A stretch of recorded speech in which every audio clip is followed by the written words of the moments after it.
في البداية بنرحب بالمايسترو سليم سحاب في أوبرا دمنهور. كنا حابين نعرف من حضرتك انطباعك عن أوبرا دمنهور وعن الأعمال اللي بتقدمها بعد الثورة. أوبرا دمنهور لا طبعا من المكتسبات الثقافية لمصر افتتاح أو جعل هذا المبنى العريق اللي زي ما عرفت كان استراحة للملك، يعني كان بني على أرفع مستوى من الجمال المعماري وإلى آخره. من ده أعتبره مكسب ثقافي جدا وحضاري لمصر إنه يتحول إلى مسرح لدار الأوبرا يقدم عليه التراث العربي القيم البعيد عن الإسفاف واللي بنشوفه دلوقتي لكثير للأسف من الشباب تحت اسم الموسيقى الشبابية والأغاني الشبابية.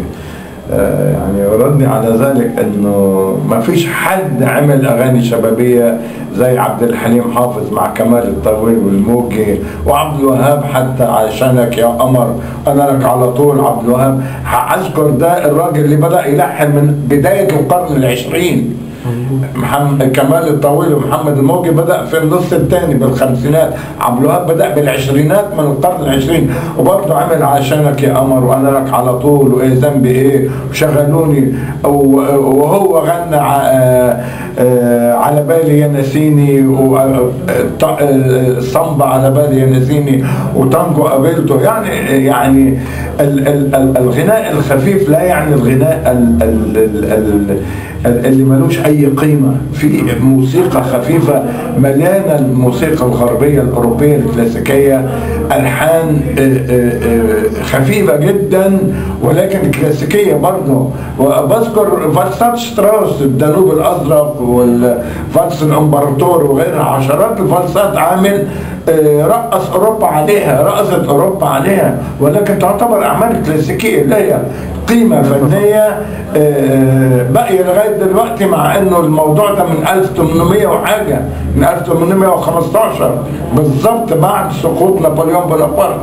فيعني ما نعملش حجه انه نعمل حاجات للشباب، ده استخفاف بعقل الشباب، تقديم فن للشباب ملوش اي قيمه فنيه.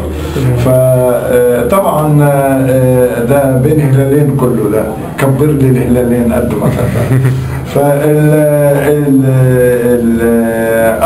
أرجو أن تتكرر تجربة دمنهور ده للختام، يعني في كل محافظة من مصر يبقى في مسرح بهذا الجمال المعماري ويقدم الفرق الموسيقية التي تقدم الفن العربي الكلاسيكي التراثي القيم.